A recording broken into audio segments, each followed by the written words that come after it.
Good afternoon. I am Mallence, and I come from the richest country in the world. It is located in the richest continent in the world, in the west of the richest continent. My country is called Sierra Leone. On the surface, we are blessed with infinite beauty and abundance of flora and fauna, producing the most exquisite harvest of coffee, cocoa, fruits, vegetables, and caoutchouc. You name it, we've got it. We also have diverse wildlife and vast marine resources, and waterfalls and rivers that run into the most beautiful beaches. The land is golden, literally, a true paradise, which of course is inhabited by the most beautiful souls.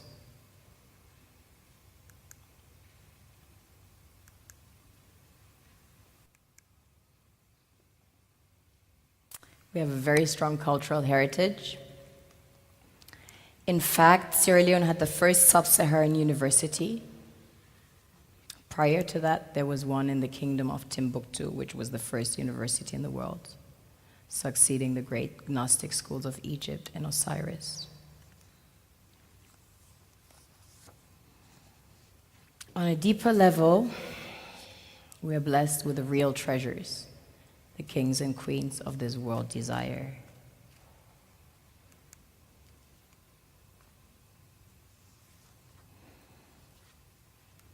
This was the largest alluvial diamond ever found. It weighs almost 1,000 carats, 969 to be precise. This beauty was found by an old lady in her backyard about 2 years ago, 125 carats. Some people mine gold in their backyards. That's quite common.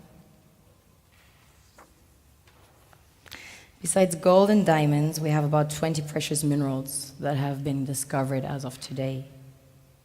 We recently started extracting huge petroleum reserves that have been discovered. We have platinum, ilmenite to make titanium, rutile to coat jets, iron ore, the largest iron ore deposits in Africa, the third largest in the world. Tantalite, also known as coltan, used in your mobile phones and computers. Bauxite for aluminum production. Zinc, chrome ore, copper, coal, phosphates, potassium, salt, lead, granite, asbestos, nickel, zircon.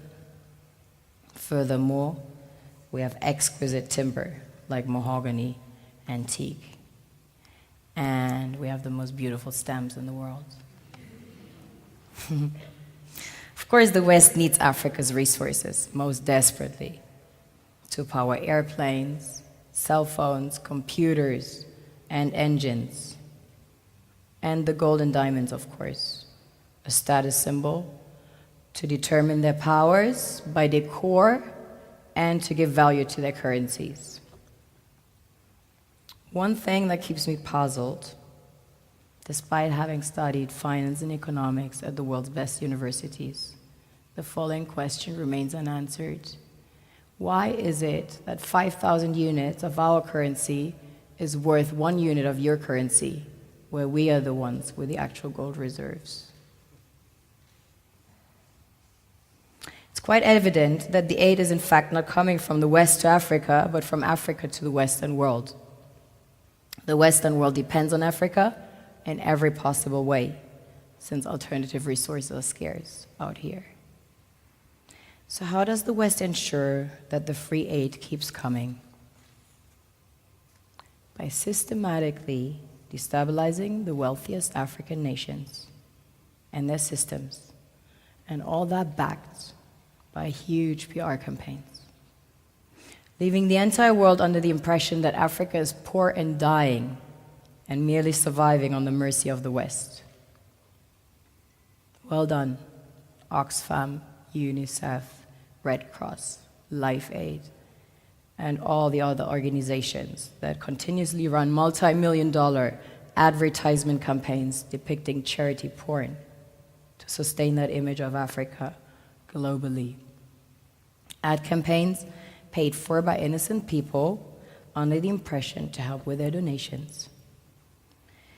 While one hand gives under the flashing lights of cameras, the other takes in the shadows.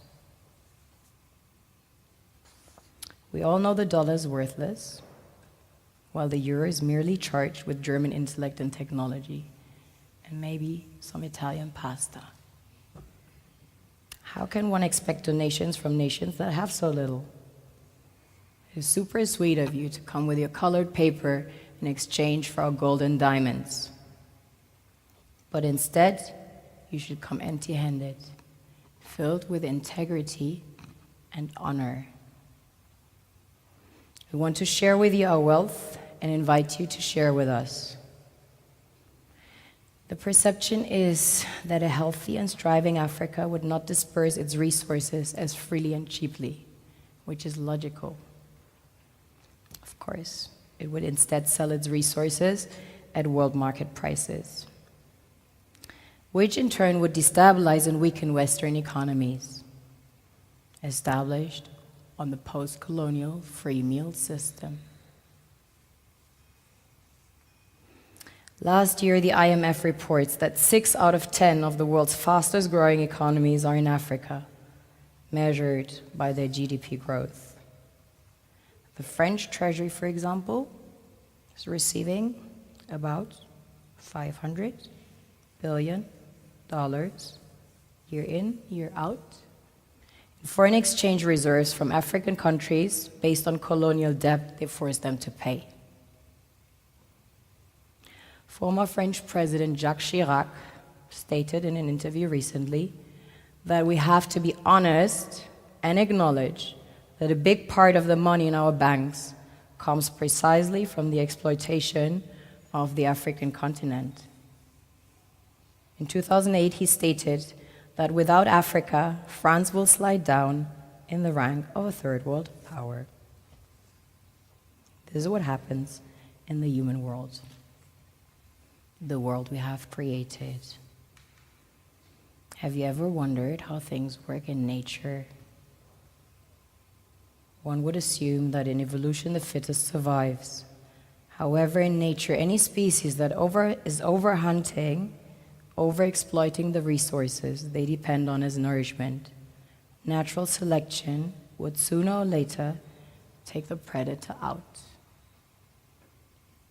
because it offsets the balance. I am Mallence.